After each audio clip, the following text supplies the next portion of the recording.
We talk about this grand experiment that Lane Kiffin is undertaking with Ole Miss recruiting and evaluating players and attracting players the way they are, right here on the Locked On Ole Miss podcast. You are Locked On Ole Miss, your daily podcast on the Ole Miss Rebels, part of the Locked On Podcast Network, your team every day.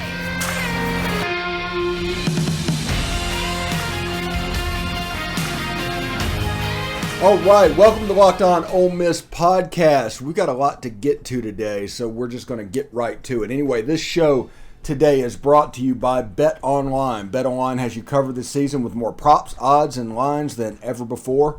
BetOnline, where the game starts. And, of course, thank you for making the Locked On Ole Miss podcast your first listen every day. We are free and available on all platforms, including YouTube. So do us a favor, subscribe to the YouTube channel. If you have already, tell a friend. Also, hit the bell for notifications whenever we upload a new video, which happens quite frequently.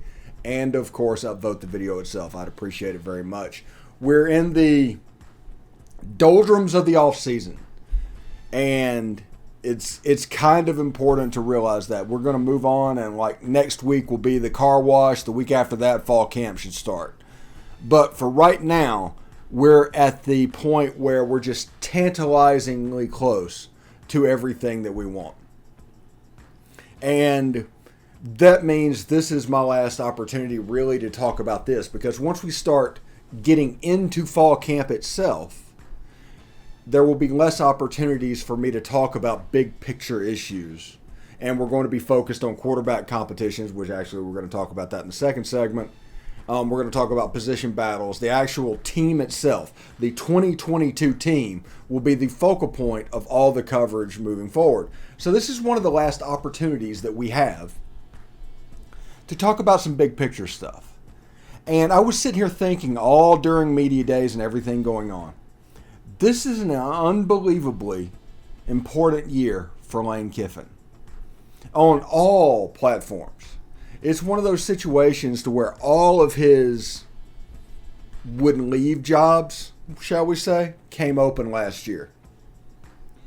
Lane Kiffin was mentioned as a candidate for all of them, didn't get any of them. We don't even know if he was interested in them, but there's a whole bunch of people talking back and forth. And with Lane Kiffin, you can never really take reporting at face value. How about we just leave that? You don't really know what he's doing because he's such a different cat and what he's thinking. And he's talking about this year, Ole Miss being a place he could stay in the community, and it allows him to do things that he might not be able to do at other places. And that's absolutely true. But the problem, and this is going to be the rub for Lane Kiffin for a long-term future moving forward. He can make all the money he wants to make. If he wants to make $8 million a year and have a statue out front of the Manning Center, yes, he could do that. He's on pace to do that. But if he wants to win really big here, like Johnny Vaught win big here, he needs to excel in the player procurement category.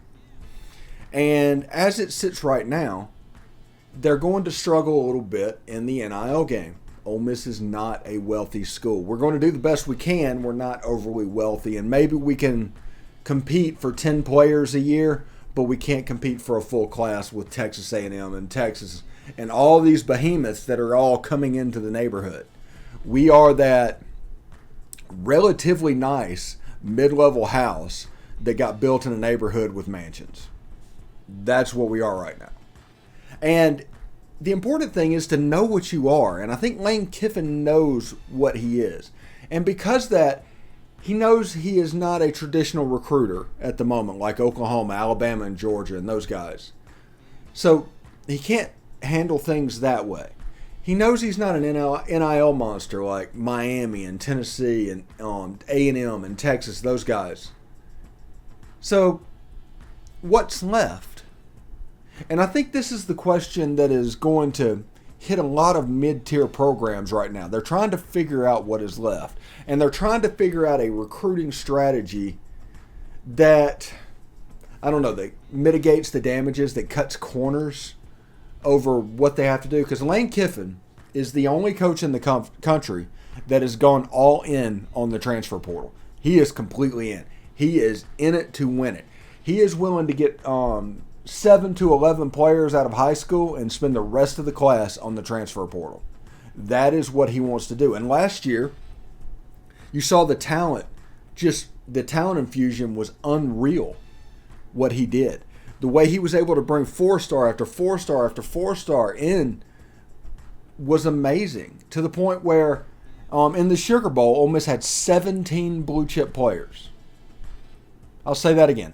In the Sugar Bowl, Ole Miss had 17 blue chip players. By the way, that most of those were that Mississippi-made class that everybody likes to make fun of, but that's neither here or there.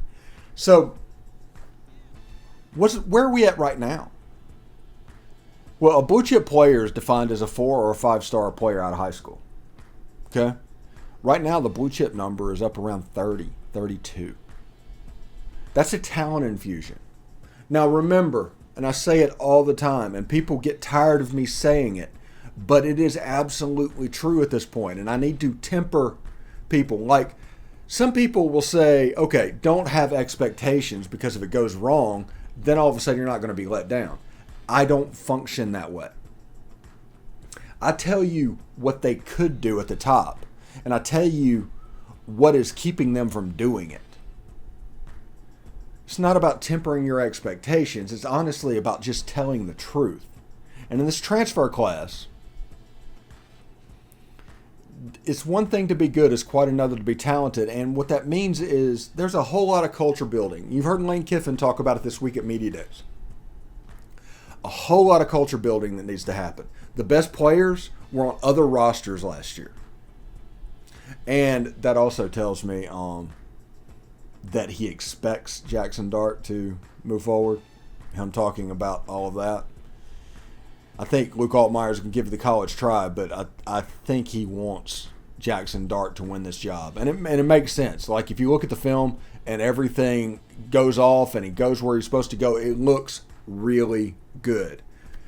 Also, in the next couple of weeks, we've got Corey Burton, my co-host from SEC After Dark, is going to come and give a breakdown of all these players. And we're going to talk about Jaxson Dart an episode. About 8 minutes on Jaxson Dart, about 8 minutes on Luke Altmyer, 8 minutes on Zach Evans. Those guys, as it goes, and we're going to prepare for that, and it will air during the fall camp portion of the season. So it should be pretty good. And by the time the season starts off, you should be in really good shape to be knowledgeable what's going on. And we're going to have a post-game show. It's going to be a lot of fun. I think next week we're going to try and start having Bill Flowers back. Today in segment 3, we're scheduled to have Shay Hodge. Haven't had that interview done yet, but it should happen in about 50 minutes, honestly.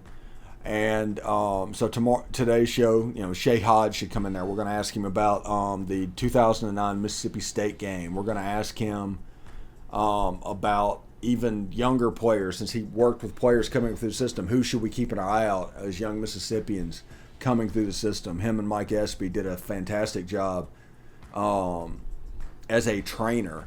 And now Shay Hodge is at Jackson Academy, and doing really well. So we're going to talk to him in segment 3. But right now, I do want to tell you about BetOnline. BetOnline.net is the fastest and easiest way to check on all your betting needs. Find all your favorite sports and events for the #1 online source for odds, lines, and games. Find reviews and news of every league, including Major League Baseball, NFL, NBA, NHL, combat sports, esports, and even golf.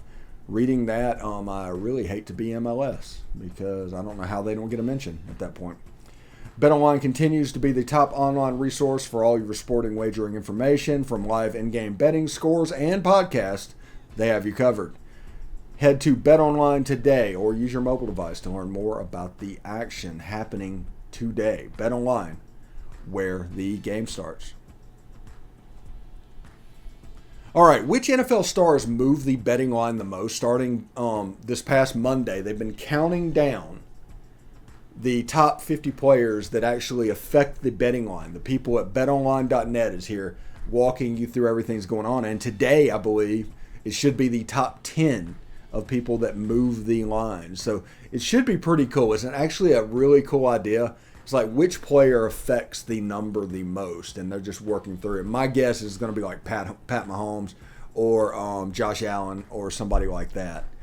But we'll see how it goes. Derrick Henry has already come off the board, so we'll see what they have going on. Anyway, in the first segment, we talked about this grand experiment and why it could go either way, and honestly, why we're doing it. In this segment, we're going to talk about Jaxson Dart and Luke Altmyer. We have a highly ranked high school quarterback, pre-NIL days, by the way, pre-NIL days, and a transfer that came in essentially during his true freshman year, but he went through spring practice and everything, and they're fighting for the quarterback job. We're going to concentrate today on Luke Altmyer, the young man out of Starkville, Mississippi, who absolutely battled in the Sugar Bowl. And if should Jaxson Dart win this job, it should not be forgotten Luke Altmyer did for Ole Miss in that Sugar Bowl. Can you imagine your first extensive playing duty to be in the biggest game you will probably ever play? You know, Ole Miss, if they make the playoff, they make the playoff. But making the playoff is the only thing that's above going to the Sugar Bowl. The Sugar Bowl is the highest of the high that Ole Miss has ever gotten in their history. Luke Altmyer, as a true freshman, played about 85% of that Sugar Bowl as the quarterback. The biggest game that he could potentially ever play in college might be his first extensive action. That's a cool thought for me. And we've told you guys many times, whenever Luke Altmyer went in the game in the first half, after Matt Corral got hurt, it was emergency time. It was very simplistic. There was, the interception. I don't necessarily blame him, but it happened. Ended up being 7-0, and the defense kept Ole Miss in the game for most of the day. Baylor could not pass the ball at all. I mean, they just completely shut them down. But eventually they broke through running the ball with their running back. But the second quarter, Luke Altmyer was struggling. There was a game plan that was put in the system for Matt Corral. This is what Matt Corral did well. This wasn't what Luke Altmyer did well.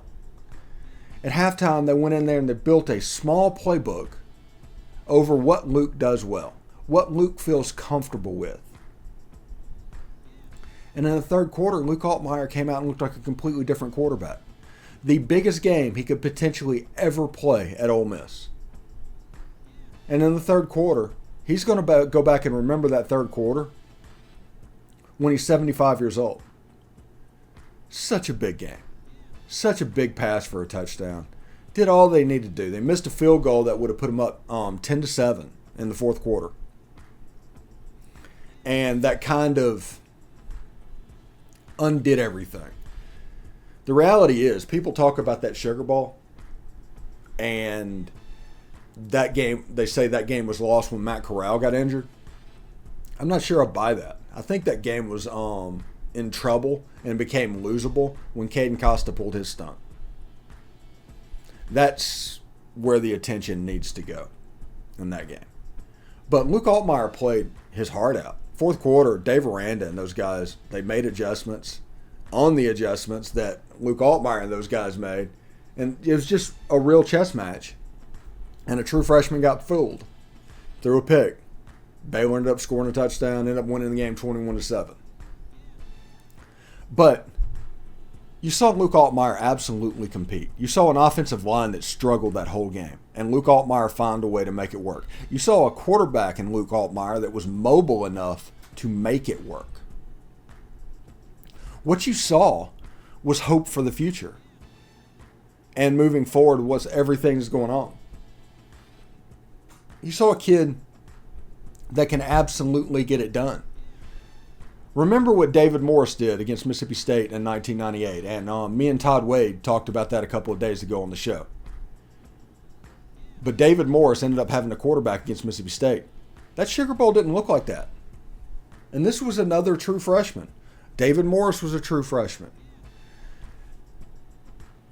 And you saw it kind of jump. Now, they were scared of the true freshman, which they should be because he is a true freshman. But he performed relatively well, and especially under the circumstances he did. So everybody's going to look at numbers, and after the game, they poo-pooed on him. And it's like, oh, woe is me. Oh, we'll never have a quarterback because he threw an interception in the fourth quarter against the Baylor Bears. That's the best defense we played all last year, period. Other than Georgia, I don't know if there's another defense out there. If Georgia played Baylor, that would be an absolute slobber knocker. The only difference is Baylor couldn't really throw the ball. That running back was pretty physical. So, after the Sugar Bowl, everybody poo-pooed on Luke. They jumped on the Jaxson Dart bandwagon and started hyping him up because that's what Ole Miss fans like to do the most, is hype up players for whatever reason. And, yes, I like Jaxson Dart, and I've said on the show I expect him to win the job. But we are the only show that is covering this competition as a competition. I will say this again. We are the only show that is covering this competition like a competition and have since the beginning. We will not anoint anybody. We will call things as we see them. And we saw a competition.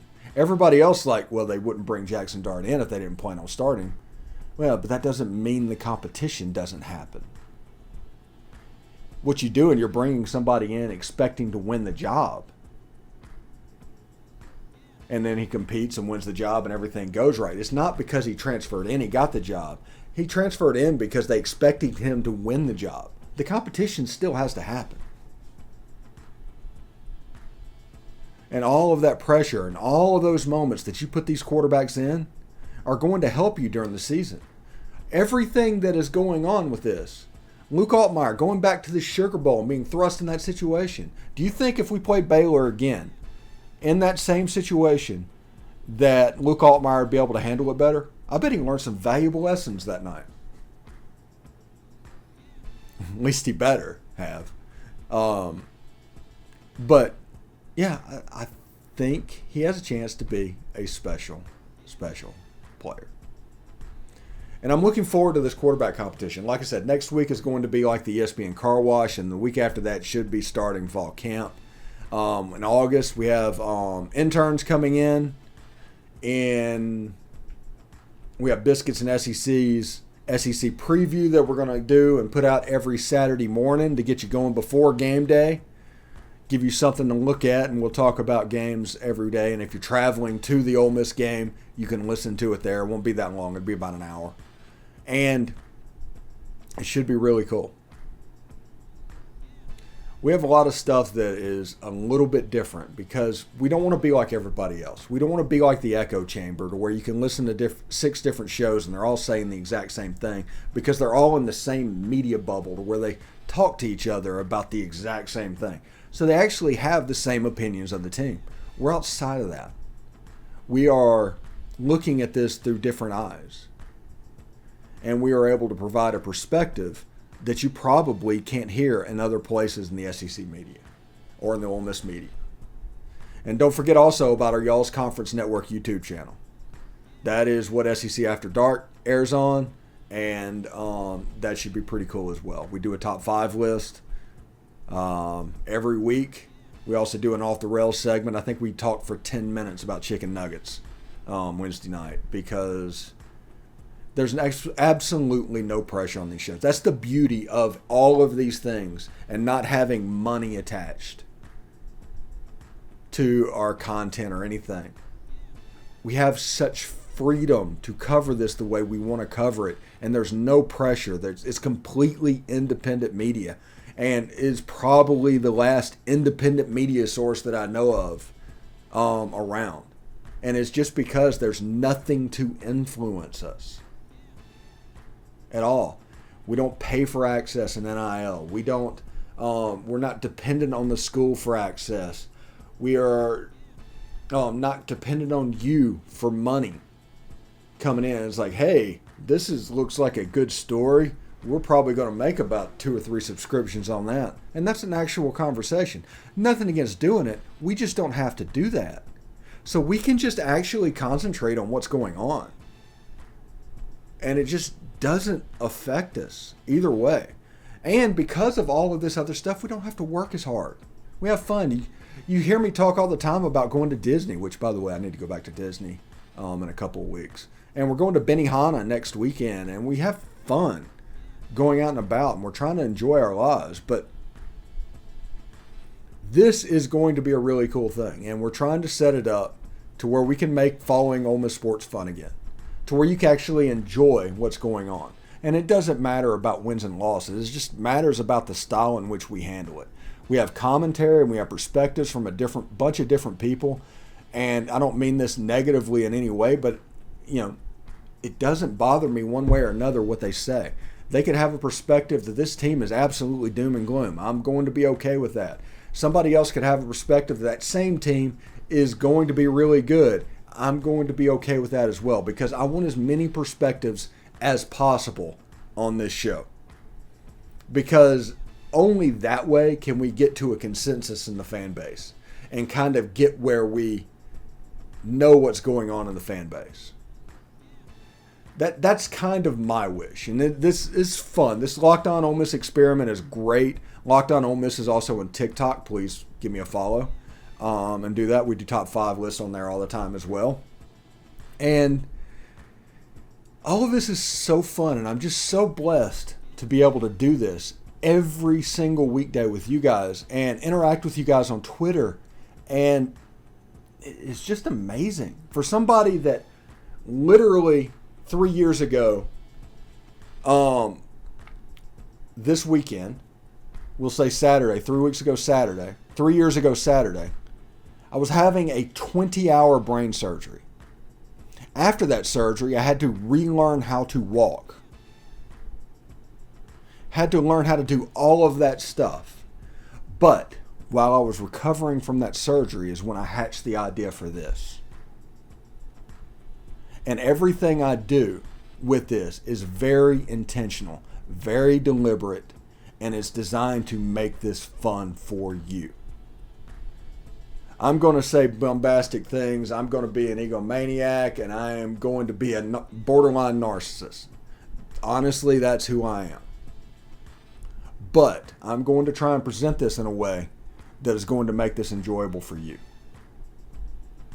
That is my goal. Like I said, all of this is deliberate. All of this is planned. And also, check out my set. It's coming together quite nicely. So, anyway, Shay Hodge is coming up after this short break. Stick around. All right, thanks for making the Locked On Ole Miss podcast your first listen every day. We are free and available on all platforms, including iTunes. Please do not forget to rate and review us on iTunes. Leave a 5-star review. You can say whatever you want to say. Just make sure it's 5 stars. You can talk about how I just do not know what I'm talking about, but my guests are really good. And I have an example of that right here. Shay Hodge is nice enough to join us today. How you doing, Shay? Man, I'm doing excellent, man. How about you? Pretty good.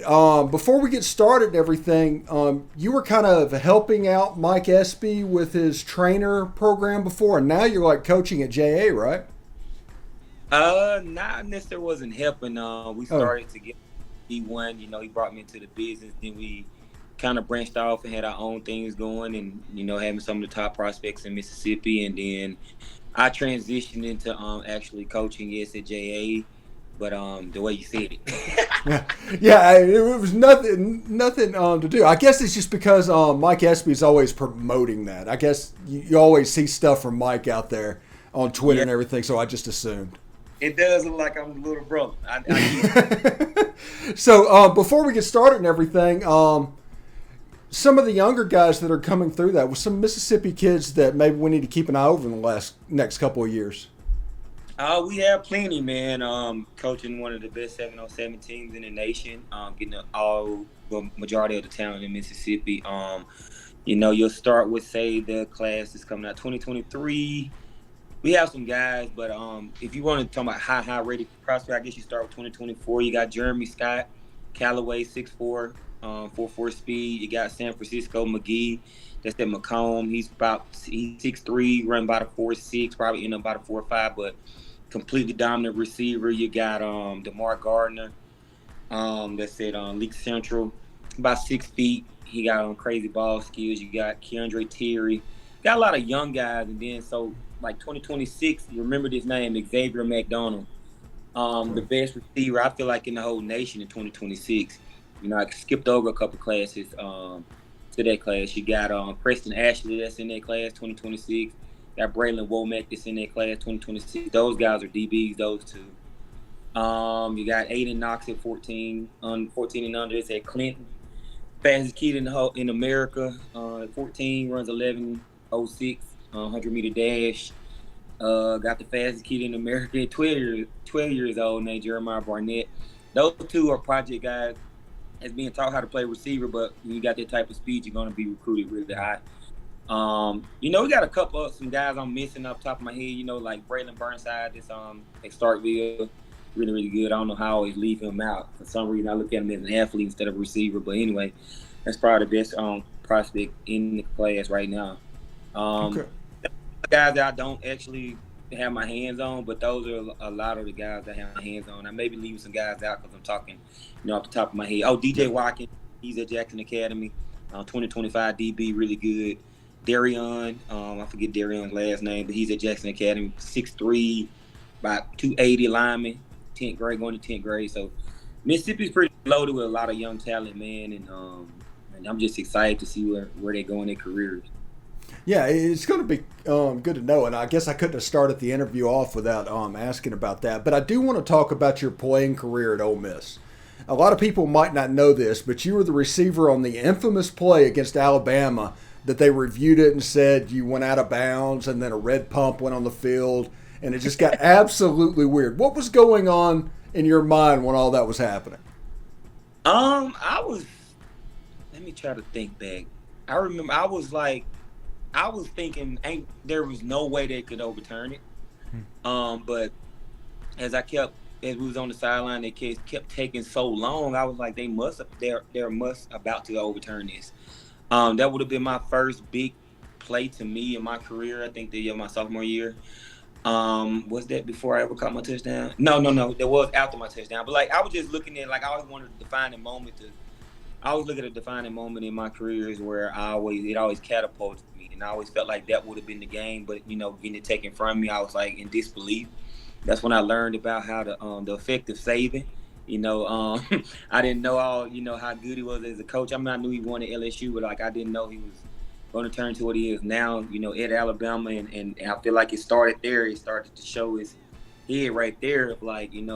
It's hard to beat somebody really good, and things normally fall on their side, and it's the reason why. Yeah, it's really cool. Now, do you ever think about, after Ole Miss kind of became known as almost a wide receiver After you, there was Dante, there was Laquan, there was AJ, there was DK, all of them. But do you think you and Mike Wallace are kind of overlooked in Ole Miss history as a wide receiver pair? Yes, because I feel like the down years, especially me, I seen AJ post about the top 5 receivers in Ole Miss history. He left me off and said I may be 5 or I may be 6. I can't remember exactly what he said. And I chimed in with him and I told him, I was like, hold on, how does the OG not be in the top 5? I was like, I'm the one y'all chased. I'm the one who had the first 1,000 yards. I'm the one who broke the single season record, broke the career record, led to whole SEC. I'm like, most of them guys didn't do all of those checkpoints that he tried to put in his top 5. And so, yes, I always tell Mike Espy, we best friends, partners. And like I tell him and Chris Collins were real good. Bill Flowers, they was good. But I was like, it was some down years in between there. And when we wanted to come, yes, we liked it. We liked them. But I feel like once you set the standard, what Mike did, being so fast, and what Dexter did, being the jitterbug, me ended up breaking the records, putting us all 3 together. We made it cool, to want to go play wide receiver at Ole Miss. I feel like that's how we got Dante Moncrief. Some people that fell through the cracks that we don't remember, like Nicholas Brazel, like Madison Central. I'm going blank on his name, but all 3 of those guys came a year after or 2 years. No, I was leaving, they was coming. And, watching a good team is going 9-4, third in the SEC and in the entire SEC, and just making plays, it makes you want to go play for me. It's just like I had a kid named Deion Smith that came from from Provine, that watched Jamar Chase and Justin Jefferson. It made him want to go to LSU. So guys that are there really do play a big part, like right then and there when you get recruited, of like where you want to go. So yes, for sure, I feel like we the OGs, Mike, and Dix. People leave Dix out of it too because he played running back a lot, but he started out receiver.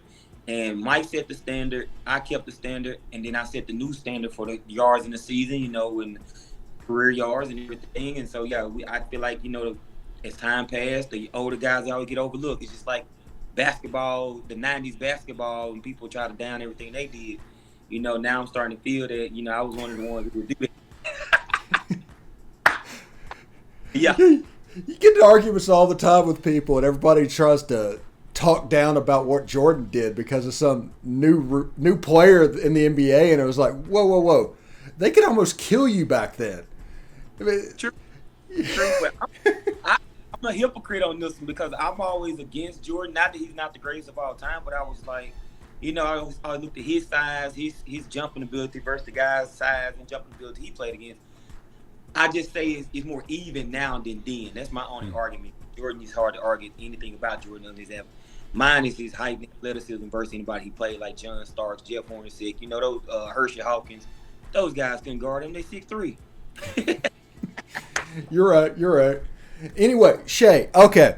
I was really curious about this. The day that y'all made Tebow cry, okay? The day you made Tebow cry, what was going on with the team that day? Was there some sort of an aura? And describe that catch that essentially was the winning catch of that game. Talk about that a little bit. Man, this is a good one. Actually, September 27th is my daughter's birthday. She died when she was 3 years old, my freshman year. So, actually, that game, man, I didn't expect to play. Right before the game, like we went out the pregame, I was hurting. My knee was like really throbbing.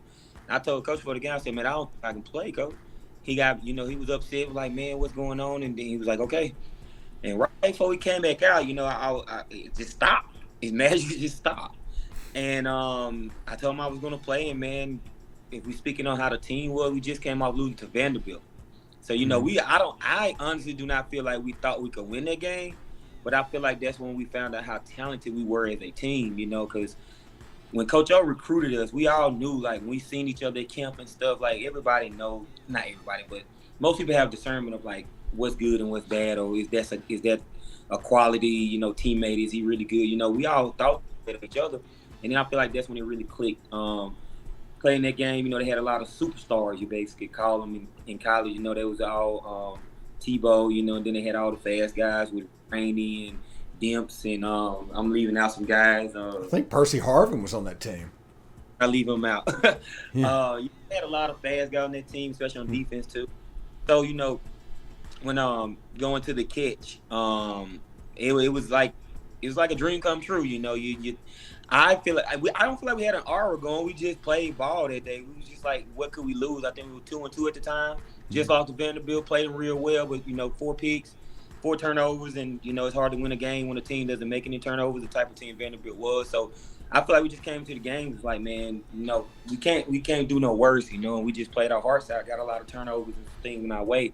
On that catch, they busted coverage. The safety and the corner went down to Dix on the out route. And we only ran a 2-man combination when I look back at it. And the safety didn't get any width. And I just outran him, caught him. Then I just made sure he wasn't going to catch. When I caught it, this is all I tell my friends. Because they always talk about that game. Think of a race car game, and it's in first person view, where you just seeing, like, just what's in front of you. So I'm just running.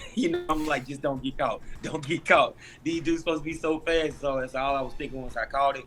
And then when I got to the end zone, close to the end zone, I started to hear I didn't hear any fans anymore. I was either thinking penalty or something bad in my head. I'm like, how is everything so quiet? Then I turn around, after I score, and I'm like, man, it's silent in here. Why I'm going to that is the old game, NCAA, the old video game, when you have to get real close to each other to hear each other. Mm-hmm. That played in the Florida game for the first time. Like, the other stadiums were loud, but, like, we had to get face to face to hear each other. And so to hear them all go silent when we scored, when I scored that touchdown, it was magical, man. And then for it to be the game-winning touchdown, and now I'm 34 years old. I can say, man, everybody remember Tebow, and I was like, I'm the man that helped make him cry. Me, Kentrell, and Tim. Yeah. And also, when you scored that touchdown, I swear, now you're not a slow guy, but it looked like you had an extra gear on that touchdown. I think you could have ran with Mike on that touchdown. I was one of those guys. We never had a track team in high school, never learned how to run, but I was always extremely competitive. Like, so if I caught the ball, I had that Jerry Rice thing going with, like, I'm going to run as fast as I had to outrun whoever was trying to catch me. So me and Dix have raced before, and everybody knows Dix faster than me, but I've actually beat him in a race before because it's just I call it competitive speed. So yeah, the faster he was running, the more fast I was going to run. It was pretty good. And that 2018, at the end of the year, Mississippi State, LSU, those games right there. Is there a better 3-game period for an Ole Miss quarterback than what Jevin had? 2008. 2008. Oh man, no, he was on fire. He was in flow at that point. He was really, really peaking at that point. Yeah.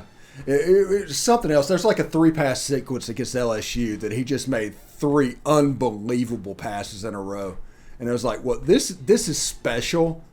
And I really hate that, like, you guys ended up dropping the game to, like, South Carolina and Vandy and Wake Forest that year. Because by the end of the year, y'all were the best team in the country. It doesn't matter who won the national championship. At the end of the year, you guys were the best team in the country. I definitely agree. That defense was playing out their mind, and Kiffin was really on point. And yes, I go back and watch a lot of those old games. Yeah, he was on point. He was dropping them right in the bucket. Yeah, it's something to see. Anyway, 2009, the catch against Mississippi State that ended up on Sports Center was all acrobatic. Walk through that a little bit.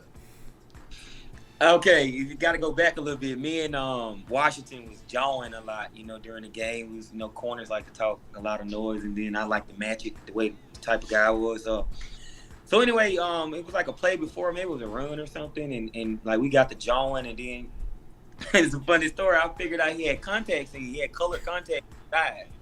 And I was looking, I was like, man, you got contacts on? So, I was just like, man, what type of mess is this? So when that play happened, I wanted to embarrass him because I'm a guy that loves to be challenged. So if you challenge me, I'm gonna do everything I can to prove something to you. So when he threw the ball, what I really tried to do is to reach over his head. It's kind of like what Julio Jones did to somebody. I can't remember, Patriots defender. When he reached over his head and pulled it over his head, really tried to do.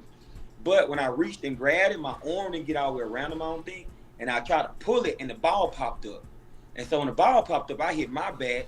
He was still on the side of me, and the ball just fell. It just magically fell where I could catch it, and I just still had my eyes on it, so I just reached over and caught it. And so looking at it in fast motion, it's like, man, wow, and then to know about the SBs and the catch being up for possibly going to the SBs and stuff. So, and I think it was on SportsCenter for like 3 or 4 weeks, so I was just like, man, that's a great moment I'll never forget, and I was wishing that I won the SBs with that catch. Yeah. In that 2009 state game, were you guys overconfident after what y'all did the year before to Mississippi State going in there? I wouldn't say from the year before. I think from beating LSU. Okay.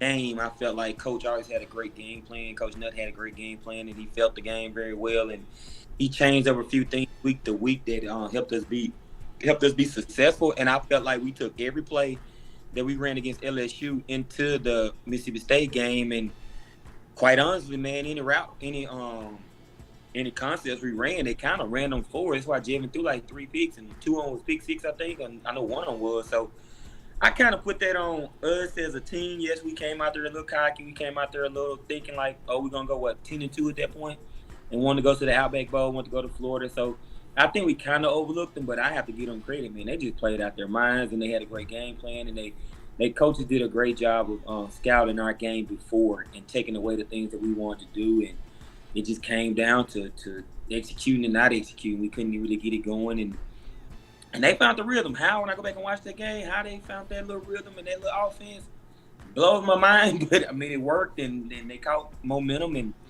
they took that one away from us, man. And we were so mad about that. We wanted to really have a 10-win season, and they just did a great job. I can't take nothing from them. Yeah, and that rivalry actually got just weird after that over the next decade or so, kind of just blew up. Yeah. Yeah, it was bizarre. Anyway, let's move on to this year's team a little bit. What do you think? What do you think needs to happen for this team to even do, not necessarily do what they did last year? I'm not saying 10 wins, but to have an 8-4 and 9-3 type season. What do you think needs to happen? I'm honestly very optimistic, man. What Lane Kiffin is able to piece together has been phenomenal to me. The type of coach that he is, and how we was, as a fan base, I felt like we was afraid, like, man, what kids we gonna get? We got to make some moves. We got to sign some kids, and him finding his own way to do it through the portal and get the type of kids that he got. It basically matches last year's team to me, especially on offense for sure. I'm not exactly sure about defense because we are missing some big pieces that I felt like if we just didn't have like Chase Campbell last year, that changed the defense. I think he had another year. I wish he stayed. But I honestly believe we can get 10 wins again, honestly. Because you got to look at the other teams that are down, and I feel like we're more talented than. And, he has everything you need on offense. I'm going to speak from an offensive standpoint because I really don't know the defense and everything we got. I've seen pieces that we got, but, like, actually just knowing the defense like that, I don't. All right, Shay Hodge went out. His internet went out a little bit, but we got a good bit of stuff there from him. So thank you very much, Shay, for coming on the show. And we look forward to seeing exactly what this looks like moving forward and everything in this interview to go. You can catch the interview, I think, Sunday. If you just want the interview itself, it'll be on tomorrow's show as well, though.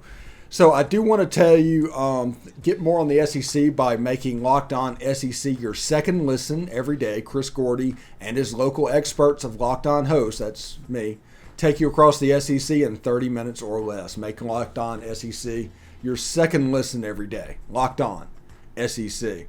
Anyway, thank you to Shay Hodge and to all that for being on the show. We will see you later. Peace.